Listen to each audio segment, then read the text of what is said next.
بسم اللہ الرحمن الرحیم۔ خواتین و حضرات، آج ہم اورا کے بارے میں بات کریں گے۔ اورا کی AURA اورا کی ڈیفینیشن کو دیکھا جائے تو یہ کتابوں میں کچھ یوں ملتی ہے: اورا is unseen spiritual energy field that surrounds all living things. Any living thing has an aura. Aura پر ریسرچ کرنے والے لوگ کہتے ہیں کہ اورا انسان کے جسمانی وجود کے گرد ایک میگنیٹک فیلڈ کے ہالے کی طرح ہوتا ہے، اور کسی شخص کا اورا اس کے موڈ اور خیالات و جذبات سے غرض اس کی شخصیت کی عکاسی کر رہا ہوتا ہے، اور اس چیز کا اندازہ آپ خود بھی اس طرح سے کر سکتے ہیں کہ قبل اس کے کہ دو اجنبی لوگ ایک دوسرے کو ہیلو کہیں، ان کا اورا ان کے مقابل کو ان کی شخصیت کا ایک امپریشن دکھا چکا ہوتا ہے، اور اس بات کا انکار وہ شخص بھی نہیں کر سکتا جس نے آج سے پہلے کبھی اورا کا نام بھی سنا ہو۔ ہم میں سے ہر شخص اس بات کا مشاہدہ ضرور رکھتا ہے کہ اکثر اوقات ہم کسی شخص سے جب پہلی بار مل رہے ہوتے ہیں تو ہم اس شخص کے روبرو ہوتے ہی اس کے بارے میں ایک اندازہ قائم کر لیتے ہیں۔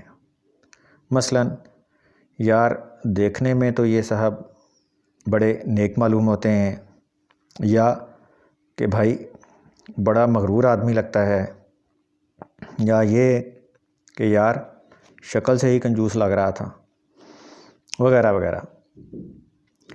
یہ ایک عام آدمی کے اورا کے بارے میں تجربات ہیں۔ اورا ماہرین کہتے ہیں کہ اورا کے مختلف رنگ ہوتے ہیں، مثلاً گرے، براؤن، بلیک، ریڈ، اورنج وغیرہ، جو کہ غصہ، حسد، مغرور، ڈرپوک، خوف زدہ وغیرہ کی کیفیات کو ظاہر کرتے ہیں۔ دنیا میں اورا کو دیکھنے والے کیمراز بھی ملتے ہیں جن کو اورا کا ماہر ہی آپریٹ کر سکتا ہے اور کسی شخص کے اورا کے رنگ کو دیکھ سکتا ہے۔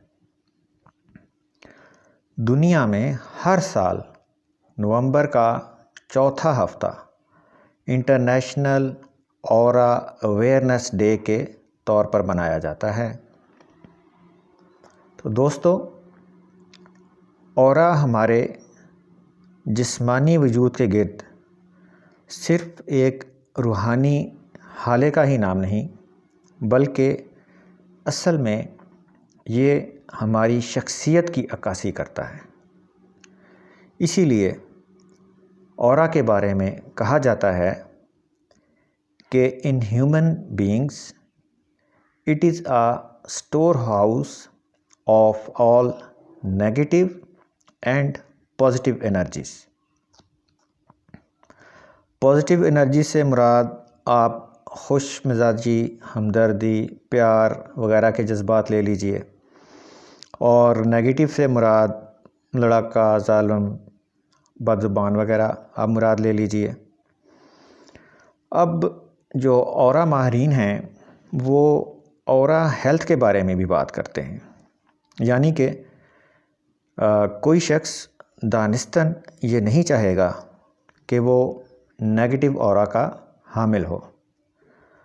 تو اورا ماہرین جو کہ زیادہ تر مغرب میں ہیں، وہ اورا ہیلتھ کی بے شمار ٹیکنیکس پر بات کرتے ہوئے نظر آتے ہیں، جس میں انرجی سکیننگ، میڈیٹیشن، اور پھر میڈیٹیشن کے بھی اپنے اپنے انداز، میوزک میڈیٹیشن تھرو نیچر، اور پھر بے شمار اس کی شاخیں ہیں۔ ہمیں ان ڈیٹیلز میں جانے کی ضرورت نہیں ہے، لیکن ہمیں اس بات کا احساس ضرور ہونا چاہیے کہ ہمارے جسمانی وجود کے گرد ہمارے چاہنے یا نہ چاہنے کے باوجود ہمارا اورا موجود ہے، اور وہ ہمارے ارد گرد کے لوگوں کو ہمارے احساسات اور ہمارے جذبات یعنی ہماری شخصیت کے بارے میں سگنلز ٹرانسمٹ کر رہا ہے۔ ہم میں سے کوئی بھی یہ نہیں چاہے گا کہ لوگ ہمارے بارے میں نیگیٹو تاثر قائم کریں۔ اورا وہی سگنل ٹرانسمٹ کرے گا جو کہ ہمارے اندر کے جذبات اور خیالات ہیں۔ تو اب اگر ہم چاہتے ہیں کہ ہمارا اورا ہمارے مقابل کو ہمارے بارے میں اچھا تاثر دے، تو ہمیں چاہیے کہ ہم اچھی عادات اور اچھے خیالات کو اپنی شخصیت کا حصہ بنانے پر محنت کریں۔ اس سلسلے میں یہ سمجھتا ہوں کہ بحیثیت مسلمان ہم خوش قسمت ہیں کہ ہمیں کسی میوزک میڈیٹیشن، موٹیویشنل کوچ یا سکسیس کوچ کی ٹریننگ کے سہارے کے بجائے ہمارے ہادی برحق حضرت محمد مصطفیٰ صلی اللہ علیہ وآلہ وسلم کی طرف سے کمپریہنسو گائیڈنس مل چکی ہے۔ آئیے احادیث مبارکہ کی روشنی میں دیکھتے ہیں کہ ایک مسلمان کی اورا ہیلتھ کے لیے چند ہدایات وہ ان پر ہم نظر ڈالتے ہیں۔ صحیح بخاری شریف حدیث نمبر 5644، اس کا مفہوم ہے بھوکے کو کھانا کھلاؤ، مریض کی عیادت یعنی مزاج پرسی کرو، اور قیدی کو چھڑاؤ۔ حدیث نمبر 5983، مفہوم ہے دریافت کیا گیا یا رسول اللہ صلی اللہ علیہ وآلہ وسلم کوئی ایسا عمل بتائیں جو مجھے جنت میں لے جائے۔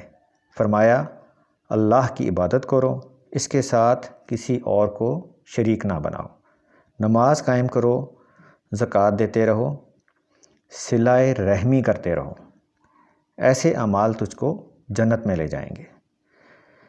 صحیح مسلم شریف حدیث نمبر 6516، مفہوم نیکی اور گناہ کے بارے میں سوال کیا گیا۔ آپ صلی اللہ علیہ وآلہ وسلم نے فرمایا نیکی اچھا اخلاق ہے، اور گناہ وہ ہے جو تمہارے دل میں کھٹکے اور تم ناپسند کرو کہ لوگوں کو اس کے بارے میں پتہ چلے۔ حدیث نمبر 6535، صحیح مسلم شریف کی۔ بدگمانی سے دور رہو، کیونکہ بدگمانی سب سے زیادہ جھوٹی بات ہے۔ دوسروں کے ظاہری عیب تلاش کرو، نہ ہی باطنی عیب۔ مال و دولت میں ایک دوسرے کی مسابقت نہ کرو، ایک دوسرے سے حسد نہ کرو، آپس میں بغض نہ رکھو، ایک دوسرے سے روگردانی نہ کرو، اور اللہ کے بندے بن کر رہو جو آپس میں بھائی بھائی ہیں۔ تو محترم خواتین و حضرات، ضروری ہے کہ ہمیں بھی اپنے پیارے نبی صلی اللہ علیہ وآلہ وسلم کی تعلیمات سے آشنائی ہو، اور ہمارے گھر والوں اور ہمارے بچوں کو بھی، تاکہ ہمارے ہر ملنے والے، چاہے وہ ہمارے جاننے والا ہو یا نہ جاننے والا، اسے ہمارا اورا روشن اور پازیٹیو نظر آئے، یا نظر نہ بھی آئے تو ہمارے اورا کا ہمارے ارد گرد کے ماحول اور ہمارے ملنے جلنے والوں پر اس کا احساس اور اثر مثبت ہو، اور وہ لوگ ہماری موجودگی میں فرحت اور خوشی محسوس کریں۔ مغرب کے ماہرین اس چیز پر یعنی اورا پر اور اورا ہیلتھ پر ریسرچ کر رہے ہیں، وسائل خرچ کر رہے ہیں اور بڑے ہی سائنٹیفک طریقوں سے انسانی رویوں کا جائزہ لے رہے ہیں، اور یہ ایک بہت ہی اچھی بات ہے۔ ہمارے لیے سوچنے کا یہ مقام ہے کہ ہم نے جو سب سے بہترین تعلیمات کے حامل ہونے کا دعویٰ کرتے ہیں، ہم نے ان تعلیمات کو سوسائٹی اور فرد پر اپلائی کرنے کے لیے کیا کام کیا؟ کیا ہمارے ہاں یہ ذمہ صرف مسجد اور مدرسے کا ہی ہے؟ یہ ایک سوال آج کی نشست میں اپنے اور آپ لوگوں کے لیے چھوڑے جا رہا ہوں۔ آپ لوگوں کے قیمتی وقت کا بہت بہت شکریہ۔ السلام علیکم ورحمۃ اللہ وبرکاتہ۔